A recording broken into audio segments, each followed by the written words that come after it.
Yoko Baby жалаягынын негизги милдети наристенин терисине кургактыкты камсыздоо.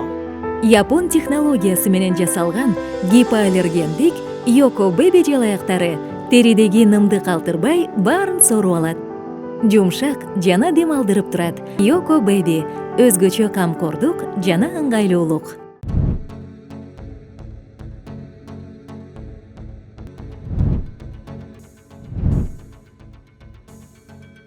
Бул оозго салса айта турган оңой эле сөз, 3 сөз.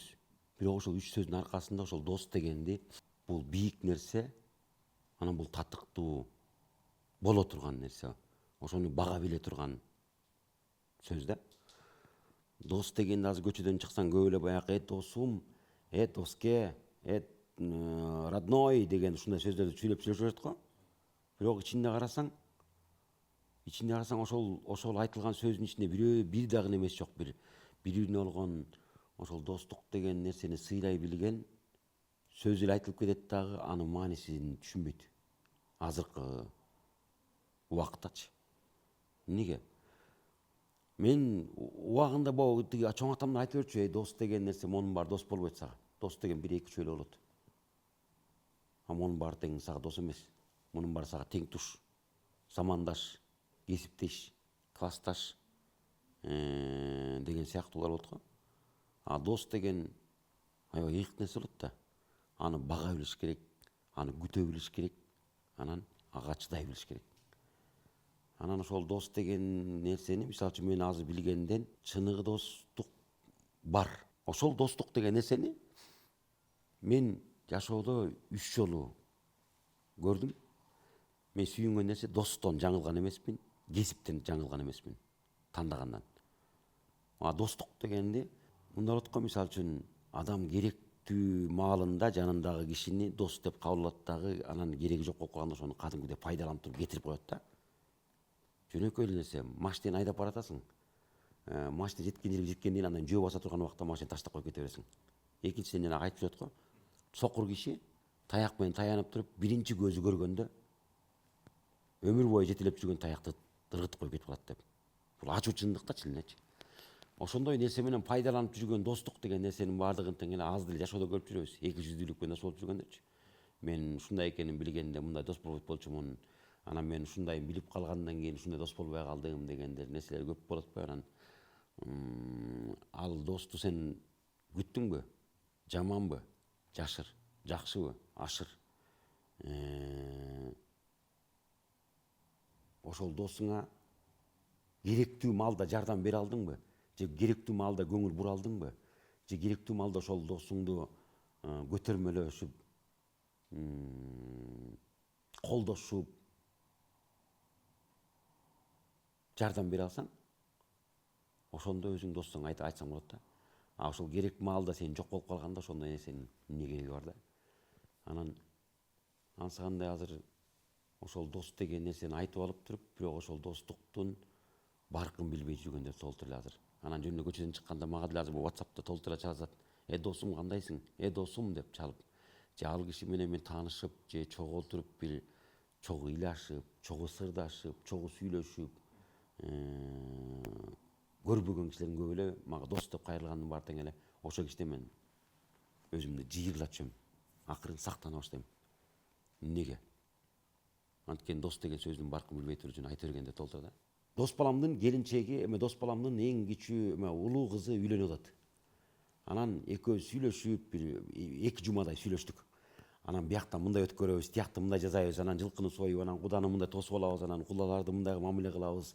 Ошолорго отурганда баягы мындай мисалы үчүн ар бир нерсенин маданияты болот го, өзүнүнчө. Учурашуу маданияты, тамак ичүү маданияты, сүйлөшүү маданияты, көчөдөн өзүңдү алып жүрүү маданияты, жада калса киши менен ошол пикирди колдошуп туруу маданияты, ишилип ар бир нерсенин өзүнүн маданияты болот да. Ошонун баардыгы тең эле экөөбүз сүйлөшүп отурабыз. 2 жума мурун сүйлөшүп, аябай такташып, бүт ырчы, чоорчу, тойдун өтүшү, бүт баардыгын тең сүйлөшүп, той бүткөндөн кийин кудалар менен кандай сүйлөшөбүз деп, ошол кыз узатуусун сүйлөшүп атабыз экөөбүз. Анан бир эртең, то есть бүгүн кечинде эртең той дегенде Эртең той деп атат. Мен түн içinde жатсам эле үйдөн айылдан кабар келип калды. Апам өтүп кетти депчи. Анан мен ошондо апама шашып ушул үйдүн баары тең балдар чогултуп алып айылга бардык. Ати досумду унутуп калыптырмын. Анан бирок ырчы чорчунун баары тең такташып сүйлөшүп болгон жанакы тойдун өтө турган эмесин программа сүйлөшүп койгонбуз. Анан ал өзүм дос балам өзү орусчалыш болгондуктан жаныма камчыке сен жаныма отуруп тур. Экөөбүз бата кылганда, сүйлөшүп турганда мен жаныма айтып берип тур анча мынча нерсени билбей калышым мүмкүн. Мен шаардыкмын билесиң. Анан баягы ошондой маданияттынчы, мисалы үчүн жанакы уча тартуу, колуна суу куюп берүү, бата алуу деген сыяктуу майда баягы кыргыздын жазылбаган бир закондор болот го, мыйзамдар болот го. Камчыны кандай көтөрүп кийүү деген сыяктуу ушундай сыяктуу майда. Ошондой нерселерден мен артта калып калбайын, анан тиги кишиге жапай көрүнүп калбайын, жанында болуптур деп сүйлөшкөнбүз. Макул деп отурам. Барып айылда жүрөм. Баягы көз көрсөтүп кишилер келип атат. Мен боз үйдүн жанында жүрөм, унутуп калыптырмын. Бир кезде тиги дос балам чалып калды. Анан телефонду көргөндө эле ий дедим. Кыздын узатып атса, а мен өзүмдүн жанакы үйдөгү апатым менен аны менен тең бөлүшкүм келген жок да. Акырын жашынып машина ичин жаптым, тет алысыраак барып айдап барып туруп анан кайра чалдым. Алло, кандайсың? Ушундай. Мен бара албай калып атам, ушундай. Анан кечинде барам, азыр айтып койдум. Сен баштай берчи десем, камчыке сен жок баштабайм деди да. Жок, сен баштай бер, мен азыр эметип сүйлөшүп жайгарышып өтүп коюп турайын. Азыр эмете берчи деп. Анын көңүлүм жубаткым келген жок да, ооруткум келген жок да. Анткени кызын узатуу деген ал биринчи жакшы нерсе болуп анан телефон чалып айтып койдум. Азыр мен албай атам, звонок эме албай атат. Линия албай атат. Мен бир жакка шашып кеттим эле деп эметип койдум. Телефонду өчүрдүм. Анан ошол жакта турган программист жардам берип аткан балдарга айттым, мени жоктотпой эле ушинтип коюп турлачы, ушундай болот макул деди. Анан баары тең бара берип отуруп анан баягы ырчылардын баары барыптыр. Анан ушундай тиги мен камчы досум жок десе, а мен досуңуз айткан жокпу десе, жок. Ошол досуңуздун апасы өтүп кетип айылда болчу десе, той бүткөндөн айтыптыр дагы жакшычы. Бүткөндөн кийин эле эртеси күнү кудасынын үйүнө чакырмак экен. Бүт чакырып сүйлөшүп коюптур. Туугандарын да чакырып коюптур. Жылкыны союп үйүнө күтүпкөнгө даярданып коюптур. Ошонун баарын жыйыштырып туруп, кудаларын айтып, менин жакын досум ушундай болот. Тарынбагыла кечирип койгула деп, аларды кетирип, туугандарын узатып ар бирине. Таластан, Алматыдан, Казакстандан келген коноктор бар экен. Анын баарын кетирип коюп туруп, отурсам таңкы саат 5-те баягы дос балам машинеси менен келип, метиптир, мен боз үйдүн тегерегине жүрөбүз. Келсек ошол дос баламдын үнү чыгып атпайбы. Чочуп кеттим. Ама бул эмнеге келип калды? Жиндин эме го. Бул алмаштырып атамбы деп, үнүн алмаштырып атамбы деп коюп турам. Келди, көз көрсөтүп коюп туруп, анан эмнеге айтып койбойсуң мага, дейт. Эгер мен айтып койсом, сен тоюңду ат менен кылып салмаксың. А ошол ат менен кылгандан кийин тети кызың тагдыры чабылып калмак. Андан көрчү ошол досуң кызыңды узатып койдуң жакшы ниетиң менен. Бирок сен баары бир эмеңди кылып атпайсың. Анан ошентип койгонуна ушундай көтөрүлүп калдым, жанымда ошол киши келип мага жардам берип атканына. Анан ошол эле маалда дагы көп дос балдарымдын көбү ошол убакта дагы өзүнүн жумуштарын таштап коюп, бирөө болсо машинеси жок, машинеси бузулуп калып, ошондо дагы түн ичинде жол тосуп, түнү менен жол тосуп келиптир. 3 пересадка менен жол тосуп келип, анан жетип келипти да. Анан досту сынабайт экенсиң. Анан достко өзүң кандай мамиле кылсаң, ошол мамилеңден кайра колко кылып күтпөш керек да. Мисалы үчүн, жакшылык кылдыңбы? 2 арбуз берип туруп, кайра мага 3 ком бер деп айтып күтүп кереги жок. Сен кылдыңбы? Болду, колко кылба, унут ал нерсеңди. Вообще унутуп кой, болду. Сен ошол досуңа ушул мамиле кылганды бил. Ошол досуңду күткөндү бил. Керек маалда жаныңды берип койгонго чейин аракет кылганга. Мамилең менен да, сөз менен эмес. Мамилең менен кыла турган болсоң, ошол нерсе аябай баалуу болот экен да. Менимчечи. Анан азыр ошол дос балдарым Кудайга шүгүр, менин досторум көп. Бирок ошол дос балдарым ар бирине тең, мен баарына тең эле мындай бирдей мамиле кылып, эч качан бирөөсүн эме болсо баарын сурап, ал жайын сурап, сүйлөшүп, ушинтип коюп, чалышып, такташып, ушинтип коюп турам.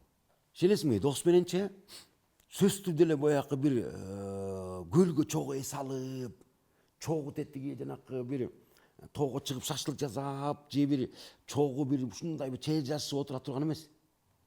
Досуң мененчи сүйлөшпөй эле жаныңда отуруп эле мындай эле бир нерсени тиктешип отурганда деле ошондо билинет.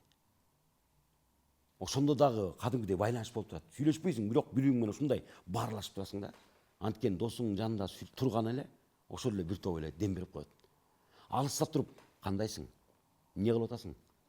Ой жок деген чалып койчу деп бир тамашалашып койгондо ошол дем берет. Кезде бугуң чыгып аябай неме болуп турганда жанына барып сөгүшүп алсаң дагы ошондон бук чыгат. Ошол дагы бир неме болот. Анткени башка киши менен сен антип сүйлөшө албайсың. Башка киши менен анчалык мамиле кыла албайсың. Ошол жаныңда ошол досуң жаныңда болсо, же алыста туруп дагы сенесиң жолукпай туруп дагы бир ушундай бир мамилеси болот. Жаныңда жүргөндөй мамиле кылып коет. А кээри бар жаныңда эле жүрөт. Бирок ошол досуңдай деме жылуулугу жок болгондор көп болот. Жаныңда көп эле жетелешип жүрөсүң. Бирок ошонун бир немеси жок да. А жылуулук эмес, жылуулук кандай? Мамилесинен, сөзүнөн, бир кылган ишинен билинет го. Азыркы убакта ошондой нерсени көрүп алып жанагы сөз менен эле мамиле күтүп калгандар бар да. Эртең карасаң, ой ал киши көрсө мындай келем экен, ушундай сүйлөп койду, ушундай жүрүптүр деп элеп кетип калат да. Колдон келсе дос деген сөздү, дос дегенди күтө билгиле, досту баалай билгиле, досту барктай билгиле. Анан байлыгына, бийлигине, жанакы мындайга арак дос, көңүл дос, акча дос, анын баары дос эмес, анын баары тең туш, анын баары тең замандаш. А дос деген досту күтө билиш керек, досту бага билиш керек, досту барктай билиш керек. Ошол керек маалда чалып туруш керек, сурап туруш керек, ал жайын сурап, ошентип бага билсе, дос чыныгы ошондо болот. Жөн эле сөз менен, куру сөз менен айтылып, анан кайрылганда дос деп коюп туруп, дос деп кайрылып туруп, бирок кылган ишиң душмандыкында болсо, бул эң жаман нерсе. Бул дос эмес. Ал жөн эле касың ал. Ал жөн эле кишини пайдалангандык деп эсептейм. Yoko Baby жалаягынын негизги милдети наристенин терисине кургактыкты камсыздоо. Япон технологиясы менен жасалган гипоаллергендик Yoko Baby жалаяктары теридеги нымды калтырбай баарын соруп алат. Жумшак жана дем алдырып турат. Yoko Baby өзгөчө камкордук жана ыңгайлуулук.